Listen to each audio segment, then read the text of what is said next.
I sold abortions.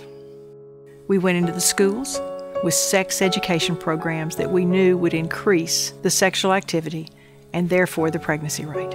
Our goals were simple: get the children to laugh about their parents and their values because they were so embarrassed they would not go home and tell their parents what we talked about.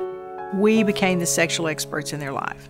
We asked the girls to come in for well woman exams. Come to us. We'll help you be safe from getting pregnant.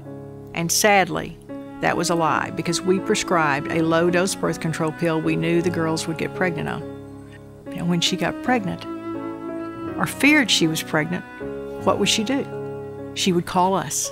We were the sexual experts. We were the ones with the card, free pregnancy tests, licensed counselors. And she called that number not recognizing we only sold one product. I looked her straight in the eye and I said, "Daphne, I killed my baby." See, we were raging feminists at the time, so for me to say something like that to her just blew her away. And she said, "No, Rhonda, what are you talking about?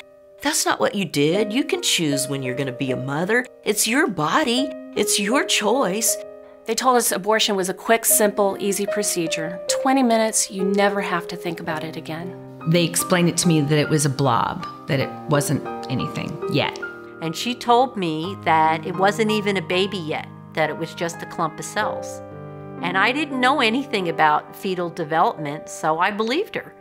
This girl doesn't know what a sonogram looks like early. She's been told it's a blob of tissue. Here's a blob on the screen.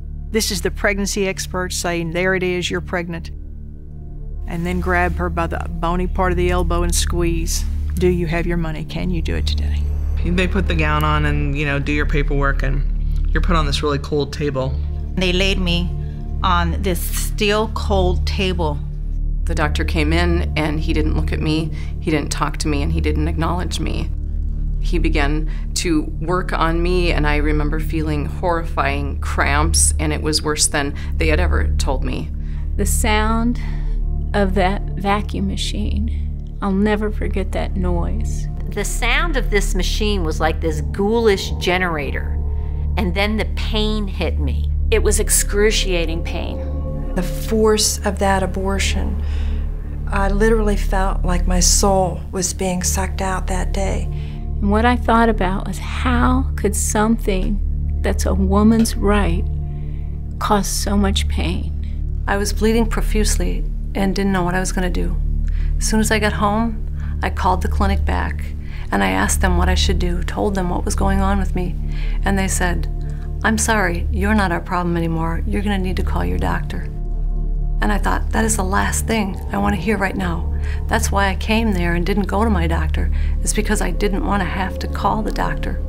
So I laid there that day, in my blood, wondering if I would die. I didn't realize that after I would have these complications and that I'd really be struggling emotionally. They didn't tell me any of that. I wish somebody had. And I remember putting on my mask, going to church, crying myself to sleep every night in your arms still. And we would just justify it and say we did what we had to do. But for 12 years, that went on. I became very promiscuous. I started drinking more, taking drugs. More sexual relationships, more promiscuity that ended up in 5 more pregnancies and 5 more abortions. Guilt haunted me. Shame followed me. I would grieve for my 2 children that I wanted so desperately, and I know I could never have. I wanted to meet them. I wanted to see what they would have looked like, their voices. I lay on the table and started thinking, how am I going to tell my husband that I'm not going to be able to have children with him? It was the reality of knowing that the only 3 children I would ever bear, I killed. I am 46 years old today, and I have no living children. The children that God put in my womb, I took the life of each one of them. You know, when you're pregnant, you carry a child for 9 months. When you've had an abortion, you carry them forever.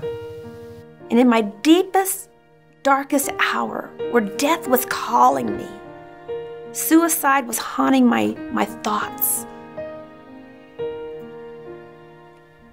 the Lord Jesus Christ revealed himself to me.